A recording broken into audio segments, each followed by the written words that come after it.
Va canviar el destí d'aquesta illa, el rei Jaume I, que va venir de les costes catalanes i va desembarcar aquí, a Santa Ponça.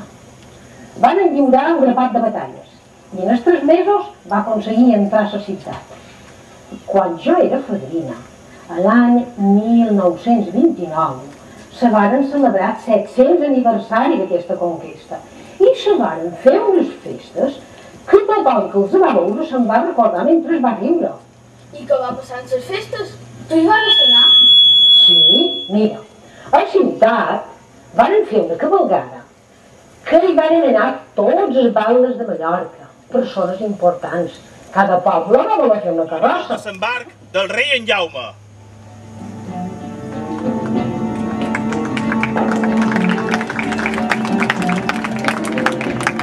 Després de dies de travessia per la Mediterrània, havent perdut les nostres terres, ens va sorprendre una gran tormenta. Pluja i ones feien ballar les naus com si fossin fulles seques, volant el caprici del vent de la tardor. Hem agafat un bon marejament. La situació va fer canviar el rumb i lloc d'arribar al port de Polèntia, les nostres naus van arribar a la costa oest de Mallorca. Ja deien nosaltres que no arribàvem mai. 40 dones arreplegades que mos varen oferir la llibertat, venguérem aquí. I no arribàvem mai. Sí, varen passar hores fins que les naus es van retrobar a la costa oest de Mallorca. Una vegada plegades, varen començar a navegar per la costa per procedir al desembarc. Aquí hem amarat les nostres naus i han començat el desembarcament. La veritat és que ha estat una travessia una miqueta moguda. 40 dones i molt d'homes a dins un vaixell. 40 dones! 40 dones, i això com ha estat? Sí, 40 dones que ens varen oferir la llibertat a canvi de que havien d'animar els nostres soldats. Tanta sort que heu vengut, la vostra companyia ha fet el viatge més lleuger. Ai, si ho sabessis! Que abans el clero ens ha fet passar pel sedàs i ens han beneïdes i consagrades. I han aconseguit tenir 40 putes sagrades. I ara ja som aquí. I veurem que ens depara el destí.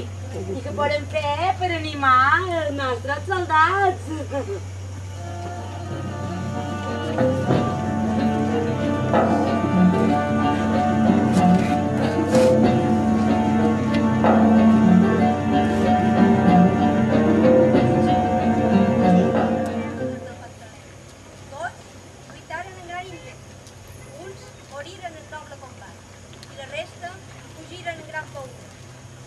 Bé que em sap greu, no m'ha pogut escometre més que els que han fugit. Estic orgullós de vosaltres, bon nobles cavallers. No és cosa d'estranyar que hagin fugit amb l'espant de la nostra host.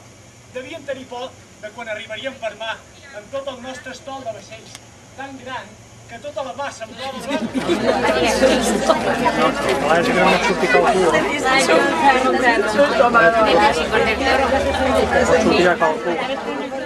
Se veu tota aquesta contrada, des del ponent de Mallorca fins a la badia de Palma. Se veu Santa Ponça, Calvià, Magaluf i la ciutat de Mallorca, Medina Mallorca. Quin nom més estrany. I què va passar amb els moros? Lluitaren perquè estaven en aquest puig? Perquè els sarraïms se'n varen temer que era un punt estratègic. I aquí damunt hi van posar un punt de vigilància. I el posaren damunt d'un assentament aleòtic. I encara en queden restes. Padrina, padrina, no sents aquesta música? Escolta, ve d'allà. I anam?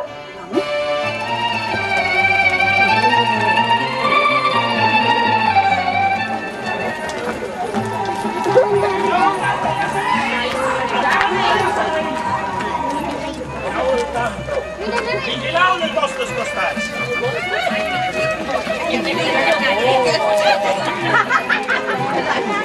Ahora te has hecho, ahora te has hecho. Ahora te has hecho. Ah, mírala, tú. Ah, míralo, tú. Mírala.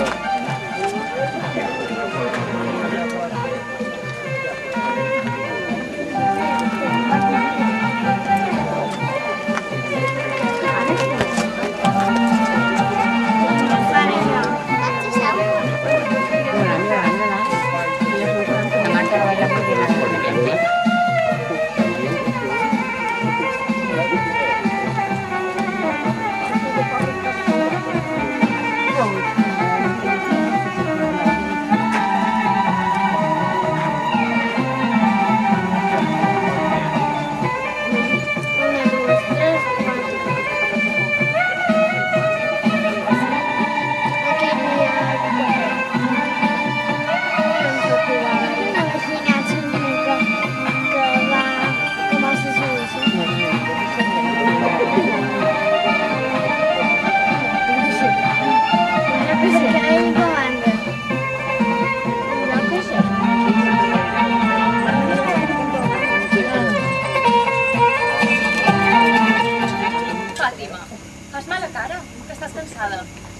no m'acostumen a aquestes terres, alluny del nostre sant, de la nostra gent, dels nostres antepassats. És cert que vàrem venir aquí a la recerca d'una nova vida, a la recerca de riqueses, però tot i no haver aconseguit, hem establert aquí la nostra vida, hem vist néixer i créixer els nostres fills. Jo ja me l'estimo en aquesta terra mediterrània. Recorda quines auberginis han fet créixer en ella, quines palmeres, quins dàtils. Van portar els fruits de la nostra terra i aquesta terra fèrtil els ha acollit com el nostre poble i ens dona aliment diari. I també han portat la nostra saviesa de l'aprofitament de l'aigua, han fet cinis, han fet siquis. Al sud la terra era hostil, ens costava molt treure'n-li profit, feia molta calor i havíem de recórrer molt de quilòmetres a la recerca d'aigua per als nostres animals. Sí, a més, aquí tenim la brisa marina, la seva vegetació, la mar. M'és igual el que vosaltres penseu. Però és que no van donar compte que el Bali cada dia ens té més sotmesos. Ens ofega. Jo també vull ser feliç, ser lliure i viure tranquil·la. El te està llest. Que Alà us protegeixi.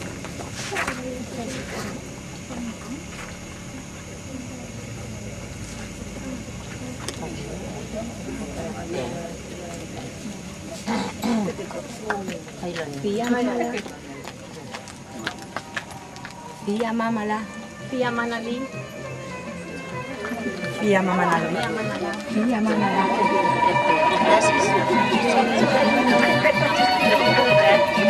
Què?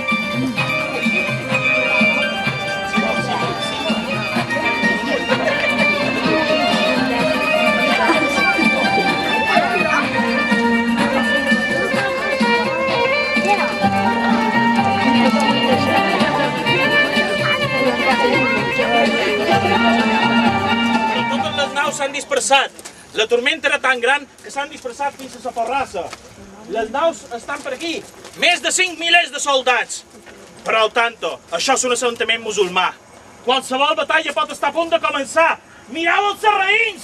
Allà! Crideu! El rei en Jaume! El rei en Jaume va lluitar! El rei en Jaume. Animam el rei en Jaume! Rei en Jaume! Rei en Jaume! Rei en Jaume! Rei en Jaume! Tira per avall, tira per avall! Tireu-li pedres!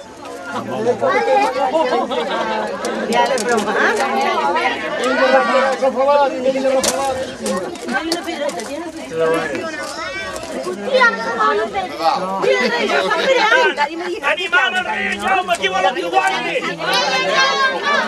Els sarraïns tenen Mallorca! La batalla és guanyada. Ara ens falta el més difícil, arribar a Medina Mallorca. Des d'aquí dalt podeu veure totes les vistes, allà on hi ha les naus. Pujau i veureu les naus. Ens veiem a la missa per celebrar que hem guanyat la primera batalla. Benvinguts, cristians!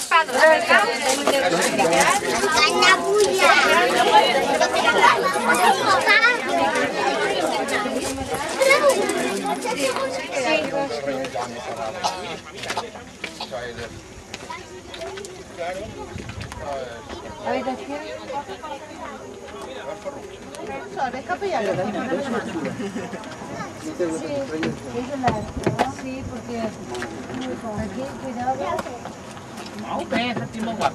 Jaume està pa. Hola, Cati! Tomás, y cómo le ha puesto eso, ¿eh? Y además pensaba que lo tendrán las niñas, porque no. Pero claro, no la han cogido como se iban, ¿para qué la van a coger? Nosotros también.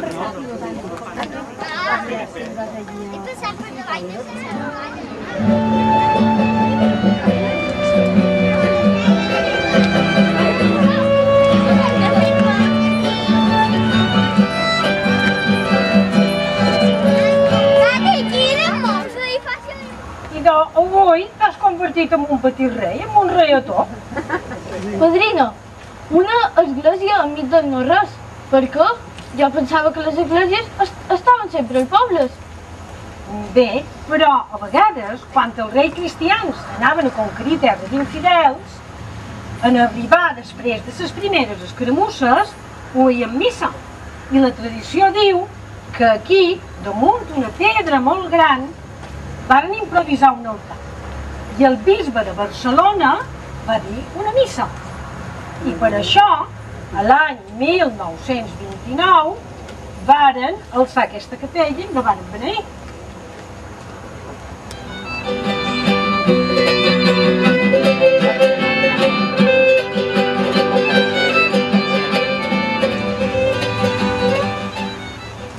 La conquesta per als regnes cristians de l'illa de Mallorca va ser definitivament per al rei Jaume I d'Aragó, entre el 1929 i el 1231.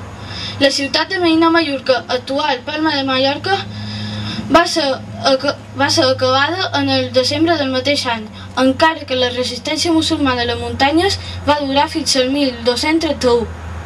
El desembarc de les tropes cristianes va durar fins al 1229.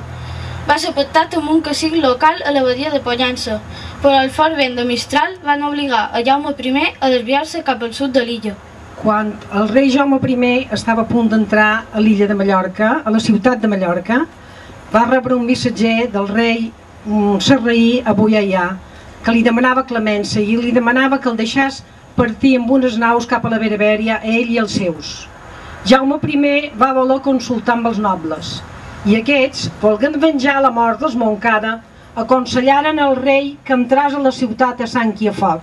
I així va ser. Al cap de 30 anys, Jaume I, quan acabava la conquesta de València, va rebre per part del rei musulmà un prec de rendiment. Aquesta vegada no va demanar consell als nobles, va deixar fugir els musulmans i d'aquesta manera va estalviar destrucció i mortandat. Després de la conquesta, Jaume I va repartir les terres entre els nobles que l'havien acompanyat a la campanya. I d'això queda registrat en el llibre dels repartiments.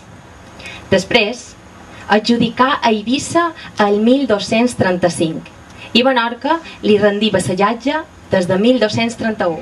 Estant el monarca assentat a l'illa, va crear el Regne de Mallorca, el qual passà a ser independent de la corona d'Aragó per les disposicions del seu testament, fins a la posterior conquesta per part de Pere IV, juntament amb el parèntesi del domini aragonès durant el reinat de Jaume II de Mallorca. La transició del pacte entre parells i iguals que va tenir entre Jaume I i el poder eclesiàstic i seglar es va fer a Tarragona el 28 d'agost del 1229 i va estar obert a paritat a tots aquells que hi volguessin participar. La situació geogràfica de l'illa va permetre instaurar un gran comerç amb els pobles del Magreb, les senyories italianes i els dominis del Gran Turc, la qual cosa va proporcionar una edat d'or. A la Llonja s'hi realitzaven grans transaccions comercials i el consolat de Mà vetllava per la realitat d'aquestes transaccions. Dins el context de l'expansió de la corona, amb la conquesta de Mallorca, cal destacar 3 elements característics diferenciats.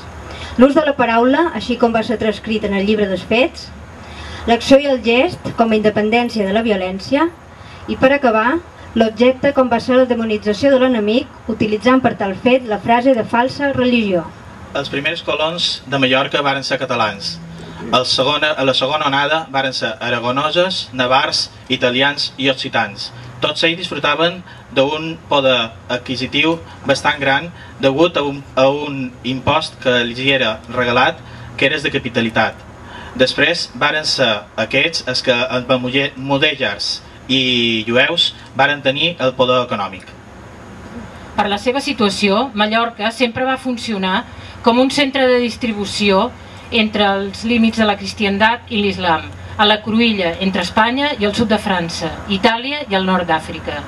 Més que per les seves mercaderies, l'illa era considerada com un punt de trànsit cap al món musulmà i terra d'oportunitats per als mercaders, per la qual cosa mai va deixar de ser independent, ja que sempre depenia del trànsit internacional. Aquestes terres van passar de mans sarraïnes a mans cristianes, però van deixar un llegat cultural i arquitectònic que encara avui perdura als nostres dies. I aquesta ha estat la història de la conquesta de Mallorca!